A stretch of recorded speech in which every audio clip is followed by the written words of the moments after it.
കാരണം thought pattern ഒക്കെ മാറി മറിഞ്ഞേക്കാം. ഒരു സാധാരണ വ്യക്തി ഇത് കണ്ട് ചെയ്തോണ്ടേ നിങ്ങളുടെ മനസ്സിനെ കൺട്രോൾ ചെയ്യാൻ, ചിന്തകളെ കൊട്ടിയടയ്ക്കാനുള്ള ഏക കഴിവ് ഈ ഭൂമിയിൽ മരുന്നിന് പോലുമില്ല. ആ ഒരൊറ്റ കഴിവ് ആ മെഡിറ്റേഷനുള്ളൂ.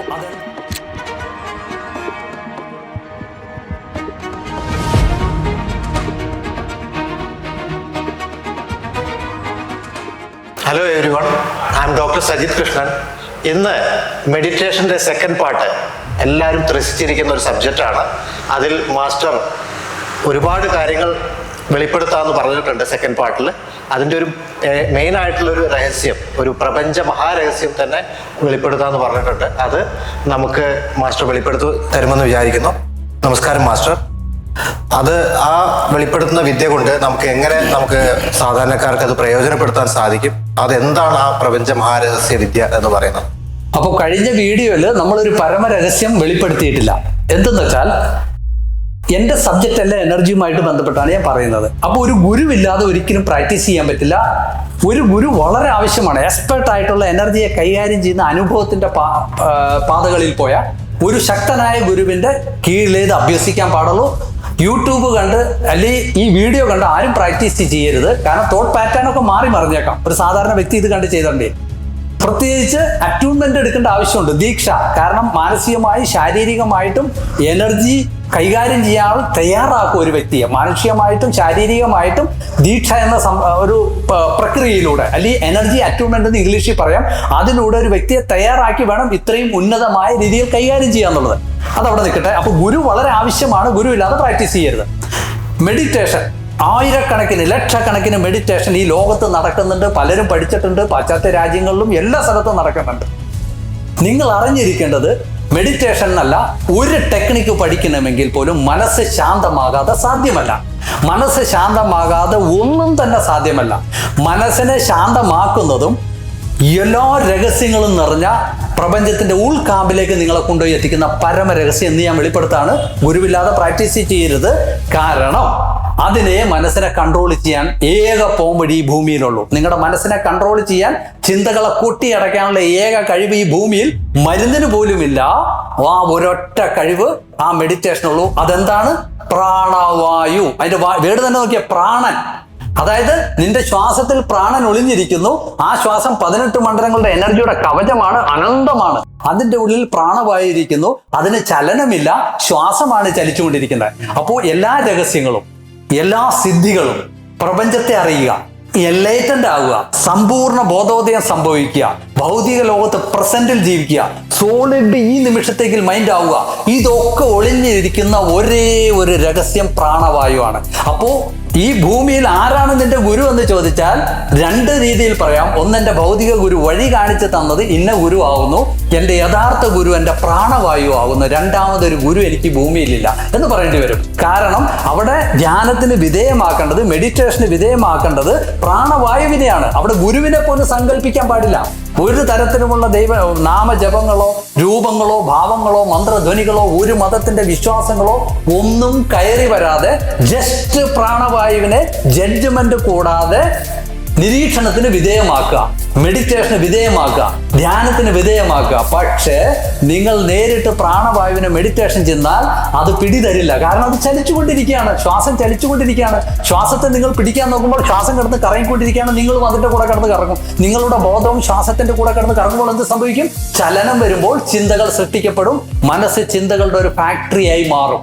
അതായത് ഉള്ളതും ഇല്ലാത്തതും, നമ്മുടെ വസ്ത്രധാരണ രീതികൾ, നമ്മളുടെ വ്യക്തിത്വം, നമ്മളുടെ പ്രോപ്പർട്ടി, നമ്മുടെ ഭൗതിക രൂപം, കാര്യങ്ങൾ, പദവി, എല്ലാത്തിനെയും പറ്റി ക്രിയേറ്റ് ആവുന്ന ചിന്തകൾ, കഴിഞ്ഞത് വരാൻ പോകുന്നതുമായ കാര്യങ്ങളുടെ ഒരു ഫാക്ടറി തന്നെ തുറക്കപ്പെടും. അതുകൊണ്ട് എവിടെ നിന്ന് ബ്രീത്തിനെ നിരീക്ഷിക്കണം, എങ്ങനെ നിരീക്ഷിക്കണം, അത് ദീക്ഷ എടുത്തതിന് ശേഷം ഒരു ഗുരുകുലത്തിൽ നിന്ന് പഠിക്കേണ്ടതാണ്. അല്ലെങ്കിൽ ശ്വാസം പിടിതരില്ല. കാരണം ഒരു ശിശു ജനിച്ച് ഭൂമിയിലേക്ക് അത് സ്പർശിക്കുമ്പോൾ തന്നെ, അല്ലെങ്കിൽ അതിന്റെ കാൽപാദം സ്പർശിക്കുമ്പോൾ തന്നെ ആദ്യം അറിഞ്ഞിരിക്കേണ്ടത് ഒരു ശ്വാസം ക്രിയേറ്റഡ് ആക്കപ്പെടുകയാണ്, ഒരു പ്രാണവായുവോടെ ജനിക്കപ്പെടുകയാണ്. മരണം വരെ ആ പ്രാണവായുവാണ് ചലിച്ചുകൊണ്ടിരിക്കുന്നത്. അതായത് ഒത്തിരി ശ്വാസമൊന്നും വരുന്നില്ല. അതെല്ലാം ഭൗതികം. ശ്വാസം പോകുന്നു, ശ്വാസം പാരലായിട്ട് ഒന്നും പോകുന്നില്ല. എല്ലാം റൊട്ടേറ്റഡ് ആയിട്ടാണ് വന്നുകൊണ്ടിരിക്കുന്നത്. അപ്പോൾ ജനിച്ച നവജാത ശിശുവിന്റെ ശ്വാസം എങ്ങനെയായിരിക്കും? നവജാത ശിശുവിന്റെ ശ്വാസം ഒത്തിരി ദൂരമായിട്ടൊന്നും പോകുന്നില്ല. അവിടെ തന്നെ കിടന്ന് കറങ്ങുകയാണ്. നവജാത ശിശുവിന്റെ ബ്രീത്ത് കറങ്ങിയിട്ട് ആ മൂക്കിൽ കൂടി തന്നെ ഉള്ളിൽ കൂടെ റൊട്ടേറ്റ് ആവണം, പുറത്തേക്ക് പോകുന്നില്ല. അതുകൊണ്ട് നവജാത ശിശു എൻലൈറ്റഡ് ആണ്, പ്രപഞ്ചത്തെ അറിയുന്നവനാണ്, എല്ലാ സിദ്ധികളും അതിൽ അടങ്ങിയിരിക്കുന്നുണ്ട്. പക്ഷെ അവിടെ ലോജിക് മൈൻഡ് ഇല്ല. ഈ ശിശുവിന് ഈ സിദ്ധി കിട്ടിയിട്ട് എന്താ ചെയ്യേണ്ടതെന്ന് അറിയില്ല. വലുതാവും തോറും ഈ കറങ്ങുന്ന ശ്വാസം വലുതാവാൻ തുടങ്ങുന്നു, അതിന്റെ ദൈർഘ്യം കൂടാൻ തുടങ്ങുന്നു. ഉത്തരവാദിത്തങ്ങള്, ഭൗതിക ലോകം, കുടുംബം, കാര്യങ്ങൾ, പ്രാരാബ്ദം, ഇതൊക്കെ അറിഞ്ഞ് ഈ വിദ്യ ഒന്നും ചെയ്യാതെ, വിദ്യയൊക്കെ ചെയ്താൽ പിന്നെ നമുക്ക് കൺട്രോൾ ചെയ്യാൻ പറ്റും. അപ്പോൾ ഇത് വളരെ വലുതാവുന്നു. ചില മാരക രോഗങ്ങൾ, ശ്വാസകോശ രോഗങ്ങൾ, മറ്റുള്ള രോഗങ്ങൾ, ഇതൊക്കെ ഇതിന് കാരണമാണ്. ഒരു കാര്യം തന്നെയല്ല, ജീവിത സമ്മർദ്ദങ്ങൾ, ദുരിതങ്ങൾ, ദുഃഖങ്ങൾ, ഇതൊക്കെ കാരണം ഭൗതിക ലോകത്തിന്റെ ഈ പ്രശ്നങ്ങൾ, കോലാഹലങ്ങൾ കാരണം ശ്വാസം പെട്ടെന്ന് അപ്പോൾ ഇതിന്റെ ദൈർഘ്യം, ഈ നവജാത ശിശുവിന്റെ ചെറിയ ബ്രീത്ത് എന്നുള്ളത് അത് വലുതായി പരിണമിക്കുന്നു, അത് കറങ്ങാൻ തുടങ്ങുന്നു, കിലോമീറ്ററുകളോളം ആവുന്നു. ഇങ്ങനെ വന്ന് കയറി എന്ത് പറ്റും, അത് സ്പീഡും കൂടും അതിന്റെ. അതാണ് അവിടെ വേഗത അറിഞ്ഞിരിക്കേണ്ട കാര്യം. ഇതിന്റെ സ്പീഡും കൂടി ആവൃത്തിയും കൂടി, അതായത് അതിന്റെ ദൂരവും കൂടി സ്പീഡും കൂടി. ഉച്ഛ്വാസവായുവിന്റെ അതായത് ഉച്ഛ്വാസവായു പെട്ടെന്നാവുമ്പോൾ അതിന്റെ ദൂരം കൂടും. ഉച്ഛ്വാസവായു പെട്ടെന്ന് ഒരാൾ എടുത്തിടാണ്, അപ്പൊ അതിന്റെ ദൂരം കൂടുന്തോറും ആയുസ് കുറയും. അതാണ് നവജാത ശിശു, അതായത് ആയുസ് അധികമാണ് അവിടെ കാണിക്കുന്നത്. വലുതാവും തോറും ഉച്ഛ്വാസവായുവിന്റെ ദൈർഘ്യം കൂടും. ഈ ക്രിയേറ്റർ ആകപ്പെട്ട ശ്വാസം വലുതായി ആയുസ് കുറയാൻ തുടങ്ങുന്നു. നമ്മളത് മെഡിറ്റേഷൻ വീണ്ടും നവജാത ശിശുവിന്റെ പോലെ ആക്കി മാറ്റാണ്. അതിനെന്താണ് ചെയ്യേണ്ടത്? ബ്രീത്തിനെ മെഡിറ്റേറ്റ് ചെയ്യുക. നിങ്ങളുടെ ഗുരു എന്ന് പറയുന്നത്, നിങ്ങളുടെ പരമഗുരു ഒരേ ഒരാളാണ് ഈ ഭൂമിയിൽ. അത് നിങ്ങളുടെ പ്രാണവായുവാണ്. അതടങ്ങിയിരിക്കുന്ന ശ്വാസത്തിലാണ്. അതിനെ മാറ്റിമറിക്കാൻ പാടില്ല. എങ്ങനെയാണോ പ്രപഞ്ചം തന്നിരിക്കുന്നത് അതിനെ കീറിമുറിക്കുക, അനുഭവിക്കുക. അവിടെ നിങ്ങൾ പൂജിക്കുകയോ ഹോമിക്കുകയോ അതിനെ ആരാധിക്കുകയോ ചെയ്യരുത്. ജസ്റ്റ് അനുഭവിക്കുക. സാക്ഷി ഭാവത്തിൽ വിറ്റ്നസ് ആയി തീരുക. പ്രാണവായുവിനെ നിങ്ങൾ വിറ്റ്നസ് ആയി തീരുക. നിങ്ങളുടെ ബോധം നിങ്ങളുടെ പ്രാണവായുവിന് വിറ്റ്നസ് ആയി മാറുക. സകലമാന സിദ്ധികളും സകലമാന ജ്ഞാനങ്ങളും ഈ പ്രപഞ്ചത്തിൽ ഒളിഞ്ഞിരിക്കുന്ന എല്ലാ രഹസ്യങ്ങളും നിങ്ങളിലേക്ക് ഒഴുകാൻ തുടങ്ങും. ആയുസ് കൂടാൻ തുടങ്ങും. എന്തും സംഭവിപ്പിക്കാന്നുള്ള അമാനുഷിക ഒരു പ്രതിഭയായി മാറും. പ്രസന്റലായി തീരും അതിന്റെ. പക്ഷേ അത് എങ്ങനെ ചെയ്യണം, എവിടെ നിന്ന് ചെയ്യണം, ഇതൊരു മഹാരഹസ്യമാണ്. ഈ ഭൂമിയിൽ ആരെങ്കിലും ഒക്കെ ഇങ്ങനെയൊക്കെ അത്ഭുതങ്ങൾ കാണിച്ചു, എൻലൈറ്റൻഡ് ആയി, സമ്പൂർണ്ണ ബോധോദയം സംഭവിച്ചു. അവരെല്ലാം ധ്യാനിച്ചത് എന്തിനാണ്? ഓൺലി പ്രാണവായു. ഓർത്തുവെച്ചോളണം, പ്രാണനാകുന്നു നിന്റെ, അതായത് വായു ഗുരു ആവുന്നു. നിന്റെ വായു, നിന്റെ പ്രാണവായു നിന്റെ ഗുരു ആവുന്നു. കേട്ടിട്ടില്ലേ? വായു ഗുരു, വായു ഗുരു എന്നൊക്കെ പറയുന്ന മന്ത്രധ്വനികൾ പല മതത്തിൻ്റെയൊക്കെ നമുക്കറിയാൻ പറ്റും. അപ്പോൾ പ്രാണവായുവാണ് മനസ്സിനെ കൺട്രോൾ ചെയ്യുന്ന ഏക പോംവഴി. പറഞ്ഞിട്ട് ഏക വിധി വിലക്ക്, വിധി പ്രകാരം ചെയ്യണം. അപ്പോൾ ഒരു മനുഷ്യ മനസ്സിനെ കൊട്ടിയടയ്ക്കാൻ, നിമിഷ നേരം കൊണ്ട് കൊട്ടിയടയ്ക്കാൻ കഴിവുള്ള ഏക വജ്രായുധം. മരുന്നിന് പോലും അതിനുള്ള കഴിവില്ല. കാരണം തോട്ട്സ് ക്രിയേറ്റർ ആക്കപ്പെടും. മരുന്നിന് കഴിവില്ല എന്ന് പറയാൻ കാരണം മരുന്നിന്റെ ഡോസ് കഴിയുമ്പോൾ വീണ്ടും ക്രിയേറ്റർ ആക്കപ്പെടും. കാരണം നമ്മൾ ഭൗതിക ലോകവുമായിട്ടാണ് ഇടപഴകുന്നത്. അപ്പോൾ മനസ്സിനെ കൺട്രോൾ ചെയ്യാനുള്ള ഏക വഴി പ്രാണനിൽ ഏകാഗ്രത കൊടുക്കുക, പ്രാണനിൽ മെഡിറ്റേറ്റ് ചെയ്യുക. പ്രാണൻ എവിടെയാണ് അടങ്ങിയിരിക്കുന്നത്? ശ്വാസത്തിൽ. ശ്വാസം ചലിച്ചുകൊണ്ടിരിക്കുകയാണ്. അതുകൊണ്ട് അചഞ്ചലമായ ആത്മാവിനെ അചഞ്ചലമായി ഈ നിമിഷത്തിൽ നിന്നുകൊണ്ട് വിറ്റ്നസ് സാക്ഷിഭാവത്തിൽ കാണുക. ഞാൻ കഴിഞ്ഞൊരു വീഡിയോ പറഞ്ഞിരുന്നു, ഒരു റോഡ് നിറച്ച് വാഹനം ഓടിക്കൊണ്ടിരിക്കുകയാണ്. ഇതിനെ മൊത്തം ഒന്ന് നിരീക്ഷിക്കണം. നമ്മൾ അതിൻ്റെ ഇടയ്ക്ക് കിടന്ന് ഓടിയ സാധ്യമാണോ? അല്ല. നമ്മളൊന്ന് മാറി നിന്ന് എല്ലാത്തിനും നിരീക്ഷിക്കണം. അതുപോലെ ഈ പ്രാണവായു നമ്മുടെ ശരീരത്തിലേക്ക് കടന്ന് എൻട്രി പോയിന്റ് ഉണ്ട്. നമ്മുടെ ശരീരത്തിലേക്ക് പ്രാണവായു ഓക്സിജനെ വഹിച്ചുകൊണ്ട് വരികയാണ്, കാരിയർ വേവ്സ് ആയിട്ട്. എനർജി, ഓക്സിജൻ, പ്രാണവായു, ബോധതലം എല്ലാം കൂടി കെട്ടുപണഞ്ഞ സബ്ജക്റ്റാണ് ഇത്. അനന്തമായ 18 മണ്ഡലങ്ങളുടെ ബ്രഹ്മാണ്ടം എന്ന് തന്നെ പറഞ്ഞു ഇതിനെ. ഈ ബ്രഹ്മാണ്ടം ശ്വാസത്തിന്റെ രൂപത്തിൽ നമ്മളുടെയൊക്കെ കയറുന്നതിന് മുമ്പ് ഒരു എനർജി പോയിന്റിനെ ഭേദിച്ചാണ് ഇതിൽ ഉള്ളിലേക്ക് കടക്കുന്നത്. നമ്മൾ എന്ത് ചെയ്യുന്നു? ദീക്ഷ എടുത്ത വ്യക്തി, ഗുരുവിൽ നിന്നും അറ്റൂൺമെന്റ് എടുത്ത വ്യക്തിയാണ് ഇത് ചെയ്യേണ്ടത്. അവിടെ കയറി നമ്മൾ മെഡിറ്റേറ്റ് ചെയ്യുന്നു. എന്ത് സംഭവിക്കും? മനസ്സ് ശാന്തമാകും. നമ്മൾ പ്രപഞ്ചത്തിന്റെ ഉൾക്കാമ്പിൽ ചെന്നെത്തും. രണ്ടാമതൊരു വഴിയില്ല.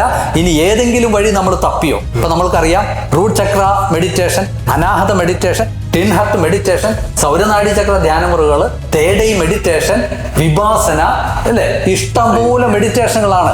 അതുപോലെ അറേബ്യൻ ധ്യാനമുറകളുണ്ട്. ഒത്തിരി വചനങ്ങളൊക്കെ വെച്ചിട്ടുള്ള പല ധ്യാനമുറകൾ പല പാശ്ചാത്യ രാജ്യങ്ങളിലും. ഇലുമിനാറ്റിക് മെഡിറ്റേഷൻ, ക്രിസ്റ്റൽ മെഡിറ്റേഷൻ, അതുപോലെ ശ്രീവിദ്യാ തലങ്ങള്, അതുപോലെ ഒരുപാടുണ്ട്. പറയാൻ പറ്റാത്ത കുറെ ബ്ലാക്ക് മാജിക്, ആ രീതിയിലൊക്കെയുള്ള മെഡിറ്റേഷൻ ഒക്കെ ഉണ്ട്. പക്ഷെ എങ്ങനെയൊക്കെ പോയാലും ഈ പാലത്തിൽ കയറാതെ അസംഭവമാണ്. പ്രാണവായു എന്ന പാലത്തിൽ കയറാതെ മെഡിറ്റേഷന്റെ ഗുണം ഒരാളിൽ കിട്ടുകയില്ല. അപ്പൊ കറങ്ങി തിരിഞ്ഞു വന്നാലോ, ഒരു മന്ത്രം ജപിച്ചു എന്ന് വിചാരിക്കാം.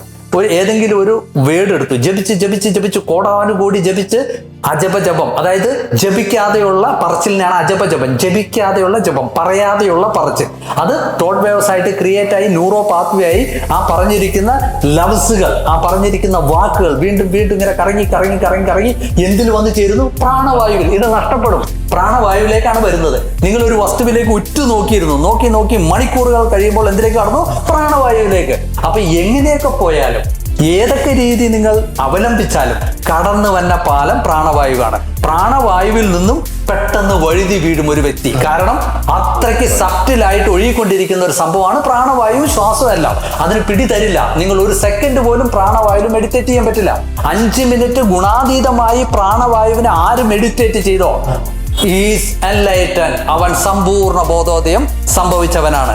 5 മിനിറ്റ് ഗുണാതീതമായി ജഡ്ജ്മെന്റ് ഇല്ലാതെ പ്രാണവായുവിനെ അനുഭവിച്ചോ ആ വ്യക്തി ഈ ഭൂമിയിലെ എൻലൈറ്റൻഡ് വ്യക്തിയാണ്. ഓർത്ത് വെച്ചേക്കുക. ഇത് പക്ഷെ ഗുരുകുലത്തിൽ അഭ്യസിക്കേണ്ടതാണ്. അത് കൈപിടിച്ച്, അതായത് പ്രാണവായു ആകുന്ന പാലത്തിൽ നിന്ന് സാധകൻ താഴെ വീഴുമ്പോൾ കൈ പിടിച്ചുണർത്താൻ ശക്തനായ ഒരു ഗുരു കൂടെ വേണ്ടി വരും. മെഡിറ്റേഷനിൽ ഗുരുവിനെ പോലും സങ്കല്പിക്കാൻ പാടില്ല. ഒരു തരത്തിലുമുള്ള ദൈവങ്ങളോ ഒരു തരത്തിലുമുള്ള മന്ത്രങ്ങളോ ഒരു തരത്തിലുള്ള മതങ്ങളോ ഒന്നും കയറി വരാൻ പാടില്ല. കാരണം ഡീലിംഗ് നടക്കുന്നത് എനർജി വേൾഡുമായിട്ടായിരിക്കും. പ്രാണവായുവിലൂടെ നിങ്ങൾ കടന്നു ചെല്ലുമ്പോൾ 18 ബ്രഹ്മാണ്ഡ ലോകത്തെ പൊളിച്ചടക്കി ഇതിന്റെ പല കവചങ്ങൾ വേർതിരിക്കപ്പെടും. ഇപ്പൊ സവാള, നിങ്ങൾ ഇതിന്റെ ഉള്ളിൽ എന്തെന്നറിയാൻ ഓരോ തൊലിയും പൊളിച്ച് അതിന്റെ കവചങ്ങൾ, സവാളയുടെ തൊണ്ട് പൊളിക്കും തോറും അത് തിളങ്ങാൻ തുടങ്ങും അല്ലേ? തിളങ്ങി അവസാനം സവാളയില്ല എന്ന് പറഞ്ഞതുപോലെ ബ്രീത്തിനെ നിങ്ങൾ കടഞ്ഞെടുക്കുകയാണ്. അതായത് കടയാൻ പോവാണ്. തൈര് കടയാമാണ്. ഇവിടെ തൈര് നിങ്ങളുടെ ശ്വാസമാണ്. ആ ശ്വാസത്തിനെ കടയുമ്പോൾ സിദ്ധികൾ ബൈ പ്രോഡക്റ്റ് വരുന്നു. അത് തിളങ്ങി നിങ്ങളുടെ ശ്വാസം മന്ദഗതിയിലായി ഞാൻ ആദ്യം പറഞ്ഞ ശിശുവിന്റെ അവസ്ഥയിലേക്ക് വരും. ഇത്രയും ദൂരം കിടന്ന് കറങ്ങിയ നമ്മുടെ ശ്വാസം അസുഖങ്ങളാലും മറ്റുള്ള കാരണങ്ങൾ കൊണ്ടായാലും നമ്മുടെ ബിലീവ്നെസ് കാരണം ഇങ്ങനെ കറങ്ങിക്കൊണ്ടിരുന്ന ആ ബ്രീത്ത് ചെറുതായി തിളങ്ങി എനർജി ആയിട്ട് രൂപീകരിക്കപ്പെട്ട് അവസാനം ഇവിടെ വന്ന് സ്റ്റക്ക് ആവുന്നു സകലമാന സമ്പൂർണ്ണ ബോധോദയത്തോടെ. അതുകൊണ്ട് ധ്യാനം ഇതാകുന്നു. ഈ രഹസ്യം ഞാൻ വെളിപ്പെടുത്തിയിരിക്കുന്നു. ഇതാണ് പ്രപഞ്ചത്തിന്റെ പരമമായ രഹസ്യം. ഒരു മനുഷ്യനിലെ ഏറ്റവും പരമമായ രഹസ്യം. സിദ്ധികൾക്കും എൻലൈറ്റ്മെന്റിനും ജ്ഞാനത്തിനും ഈ ലോകത്തുള്ള സകലമാന രഹസ്യങ്ങളുടെയും കാതലായ ഒരേ ഒരു ക്രിയ നിങ്ങളുടെ പ്രാണവായുവിൽ മെഡിറ്റേറ്റ് ചെയ്യുക എന്നുള്ളതാണ്. രണ്ടാമതൊരു വിധി ഭൂമിയിലില്ല. ഉണ്ടെങ്കിൽ കറങ്ങി വന്ന് ഈ പാലത്തിൽ കയറിയേ പറ്റൂ. ഈ പാലം നമ്മുടെ ഉള്ളിൽ തന്നെയാണ്. ഇങ്ങനെ മനസ്സിലാക്കുക. അതായത് പല സ്ഥലത്തുനിന്നും ആൾക്കാർ ഓടി വന്നു. ഒരു പാലം, അതിലേക്ക് കയറാതെ എനർജി വേൾഡിലേക്ക് കടക്കാൻ പറ്റില്ല. പക്ഷെ ആ പാലത്തിൽ കാല് വച്ചപ്പോൾ തന്നെ താഴെ വീണു. കാരണം എന്താണ്? ആ പാലം അദൃശ്യമാണ്. ആ പാലം ദൃശ്യമല്ല, അദൃശ്യമാണ്. 18 കവചങ്ങളുടെ അദൃശ്യമായ പാലമാണ് പ്രാണവായു. അതിനെ നിങ്ങൾ അറിയുക. അതുകൊണ്ടാണ് നിന്റെ ഗുരു ആരെന്ന് ചോദിച്ചാൽ എന്റെ ഗുരു എന്റെ പ്രാണവായു ആവുന്നു. രണ്ടാമതൊരു ഗുരു ഇല്ല. വഴി കാട്ടി തന്നത് ഇന്ന ഗുരു ആവും. അങ്ങനെ തിരിച്ച് മനസ്സിലാക്കുക. ഞാനത് പറയാൻ കാരണം ചില ആൾക്കാരൊക്കെ മെഡിറ്റേഷനിൽ പല രൂപങ്ങളും പല ഗുരുക്കന്മാരെയൊക്കെ സ്വപ്നം കണ്ടിരിക്കുകയാണ്. അതെല്ലാം മനസ്സിന്റെ പ്രശ്നങ്ങളാണ്. മനസ്സ് സൃഷ്ടിക്കുന്നതും അല്ലാത്തതും ഒക്കെ തിരിച്ചറിയാനുള്ള കഴിവ് വേണം. 99% മനസ്സ് സൃഷ്ടിക്കുന്നതാണ്. ഒരു വസ്തു അവിടെ ഉണ്ടാകും, നമ്മളായിട്ട് ക്രിയേറ്റ് ചെയ്യണ്ട. അപ്പോൾ നമ്മൾ തേടേണ്ടതില്ല. ഇത് ധ്യാനത്തിന് വിധേയമാക്കുന്നവരും പ്രപഞ്ചത്തിന്റെ ഒരു തത്വം ഞാൻ കഴിഞ്ഞ വീഡിയോയിൽ പറഞ്ഞിരുന്നു. എന്ത് മെഡിറ്റേഷന് വിധേയമാക്കിയോ അത് അപ്രത്യക്ഷമാകും. അടുത്ത സെക്ഷനിലേക്ക് കടക്കും. ഇതിന്റെ പിന്നാമ്പറം, അതായത് ഒരു 10 പേരെ നിർത്തിയിരിക്കുന്നു. ആദ്യത്തെ വ്യക്തിയെ നമ്മൾ മെഡിറ്റേഷന് വിധേയമാക്കുമ്പോൾ ആ വ്യക്തി അപ്രത്യക്ഷമാകുന്ന അടുത്ത വ്യക്തി അപ്രത്യക്ഷമാകുന്ന, ഇങ്ങനെ 10 കവചങ്ങളും പൊളിച്ച് അങ്ങോട്ട് പോകും. അതേപോലെയാണ് പ്രാണവായു. 18 മണ്ഡലം എന്ന് ഞാൻ പറഞ്ഞപ്പോൾ നിസ്സാരമാണ്, പക്ഷെ 18 ബ്രഹ്മാണ്ഡമാണ്. അങ്ങനെ തന്നെ വിചാരിക്കണം. അനന്തമായ നോളജാണ്. ഗ്രന്ഥം വായിക്കാതെ തന്നെ എല്ലാം നിങ്ങളിലേക്ക് കണക്റ്റഡായി വന്നുകൊണ്ടിരിക്കും. ഇതാണ് മെഡിറ്റേഷന്റെ കാതലായ വശം. വീണ്ടും ഓർമ്മിപ്പിക്കുന്നു, അറ്റ്യൂൺമെന്റ് ആവശ്യമാണ്. കാരണം എനർജിയുള്ള പ്ലേ ആണ് ഇവിടെ നടക്കുന്നത്. ബ്രീത്തിലേക്ക് കടന്നു, ധ്വനികളിലേക്ക് കടന്നു. അനന്തമായ ധ്വനി സാഗരങ്ങളുടെ ധ്വനികളെ തിരിച്ചറിയുന്നു. കോടാനുകോടി ധ്വനികളെ തിരിച്ചറിയുന്നു. പലതരത്തിലുള്ള ധ്വനി, ഇടിനാദങ്ങൾ, നമ്മൾ ഇപ്പോൾ കേൾക്കുന്ന അതിഭീകരമായ തണ്ടറിങ് ഒക്കെ നമ്മുടെ ഉള്ളിൽ നടക്കുന്നുണ്ട്. സ്റ്റെതസ്കോപ്പ് വെച്ച് ചെക്ക് ചെയ്യുന്നില്ല. അതിനെയൊക്കെ അറിഞ്ഞ് നമ്മൾ എനർജി അറിയുന്നു. അതോടുകൂടി പ്രപഞ്ചം മുഴുവൻ ഓപ്പൺ ആവാൻ തുടങ്ങുന്നു. പ്രപഞ്ചത്തിന്റെ അസ്തിത്വം ഓപ്പൺ ആവുന്നു. അതോടുകൂടി നമ്മളുടെ വിഷൻ ഇങ്ങോട്ടാവുന്നു. എല്ലാം നമ്മളുടെ ആത്മാവിനെ തിരിച്ചറിയുന്നു. അവസാനം ശൂന്യമായി തീരുന്നു. ഈ ബ്രീത്ത് ഇവിടെ സ്റ്റക്ക് ആവുന്നു. നവജാത ശിശുവിൽ ക്രിയേറ്റഡ് ആക്കപ്പെട്ട ബ്രീത്ത് എന്ന് പറയുന്നത് അവിടെ സ്റ്റക്കാണ്, അവിടെ ചലിക്കുന്നില്ല. നവജാത ശിശു പുറത്തേക്ക് വരുമ്പോൾ തന്നെ 5 സെക്കൻഡ് നേരത്തേക്ക് ആ ബ്രീത്ത് അവിടെ സ്റ്റക്കാണ്. പിന്നെ പതിയെ ഒന്ന് ചലിക്കുന്നു. ഒരു പേരിന് വേണ്ടി വലുതാവും തോറും വലുതായി പിന്നെ മാനസിക സംഘർഷം, ദുഃഖങ്ങൾ, ദുരിതങ്ങൾ, ആവലാതികൾ ഇതൊക്കെ കൂടുന്തോറും വലുതായി പിന്നെ ആത്മാവിന് ശരീരത്തിൽ പിടിച്ചു നിൽക്കാൻ പറ്റാതെ വരുന്നു. ആത്മാവ് ശരീരത്തിൽ നിന്ന് വേർപെട്ടു പോകുന്നു. അപ്പോൾ നമ്മൾക്ക് ബ്രീത്തിനെ മെഡിറ്റേറ്റ് ചെയ്താൽ ഇത് പഴയ അവസ്ഥയിലേക്ക് ആക്കാൻ പറ്റും. എല്ലാ സിദ്ധികളും, എല്ലാ കഴിവുകളും, എല്ലാ നോളജും സാധ്യമാണ്. വീണ്ടും ഓർപ്പിക്കുന്നു, ഗുരു വളരെ വളരെ ആവശ്യമുള്ള ഒരു സബ്ജക്റ്റ് ആണിത്. യൂട്യൂബ് കണ്ട് ഒരിക്കലും പ്രാക്ടീസ് ചെയ്യരുത്. തോട്ട് പാറ്റേൺ ചേഞ്ച് ആയേക്കാം. ആങ്സൈറ്റി, ടെൻഷനൊക്കെ ഉള്ളവർ പെട്ടെന്ന് കയറി അതിൽ മെഡിറ്റേറ്റ് ചെയ്യും. കാരണം പെട്ടെന്ന് തോട്ട്സ് ഒക്കെ വേറെ രീതിയിലും പോയേക്കാം. അപ്പൊ അതിനെ പറഞ്ഞ് മനസ്സിലാക്കി കൈപിടിച്ച് കൊണ്ടുപോകാൻ ശക്തനായ ഒരു ഗുരു ആവശ്യമാണ്. ഓക്കെ, ശരി. എല്ലാം ഒരു ത്രസിപ്പിച്ചു കളഞ്ഞ ഒരു ആൻസർ, ഒരു മറുപടിയാണ് മാസ്റ്റർ നിന്ന് കിട്ടിയത്. കാരണം ഇതുവരെ ആരും വെളിപ്പെടുത്താത്ത, ലോകത്ത് തന്നെ ആരും വെളിപ്പെടുത്താത്ത ആ ഒരു മഹാരഹസ്യം, പ്രപഞ്ച രഹസ്യ വിദ്യ മാസ്റ്റർ നമുക്ക് വെളിപ്പെടുത്തി തന്നിരിക്കുകയാണ്. പക്ഷേ ഇതിൽ ഏറ്റവും ഹൈലൈറ്റ് ആയിട്ട് പറഞ്ഞിട്ടുള്ളത് നമ്മളുടെ ഈ ഒരു പ്രാക്ടീസിന്, അതായത് ഇത് പ്രാക്ടീസ് ചെയ്യുന്നവർക്ക് ഒരിക്കലും ഓൺലൈനിലൂടെയോ അല്ലെങ്കിൽ യൂട്യൂബിലൂടെയോ ഇത് ഒരിക്കലും പ്രാക്ടീസ് ചെയ്യാൻ പാടില്ല. അത് ഒരു ശക്തനായിട്ടുള്ള ഗുരു അല്ലെങ്കിൽ ശക്തനായിട്ടുള്ള ഒരു മാസ്റ്റർ അല്ലെങ്കിൽ ഒരു ശക്തനായിട്ടുള്ള എൻലൈറ്റൻ മാസ്റ്റർ, എനർജി മാസ്റ്റർ ആവശ്യമുണ്ട് ഈ പ്രാക്ടീസിന് വേണ്ടിയിട്ട്. അത് വീണ്ടും ഓർമ്മിപ്പിക്കുകയാണ്. അപ്പോൾ ഇത്രയും കാര്യങ്ങൾ, ഇത്രയും ത്രസിപ്പിച്ച് കളഞ്ഞ ആ കാര്യങ്ങളുടെ വിശദീകരണം ഇനിയും ഒരുപാട് കേൾക്കാൻ വേണ്ടിയിട്ട് ഇനിയും എന്താ പറയാ, അതിന്റെ ആ ഒരു എനർജി തീരരുത് എന്നുള്ള രീതിയിൽ തന്നെയാണ് എൻ്റെ ഒരു ഫീല് വന്നത്. ഇത്രയും കാര്യം പറഞ്ഞു തന്നതിന്, ഈ ഒരു രഹസ്യം വെളിപ്പെടുത്തി തന്നതിന് മാസ്റ്റർക്ക് ഒരുപാട് നന്ദി. ഇനിയും ഒരുപാട് വീഡിയോകൾ പ്രതീക്ഷിക്കുന്നു മാസ്റ്റർ. താങ്ക്സ്.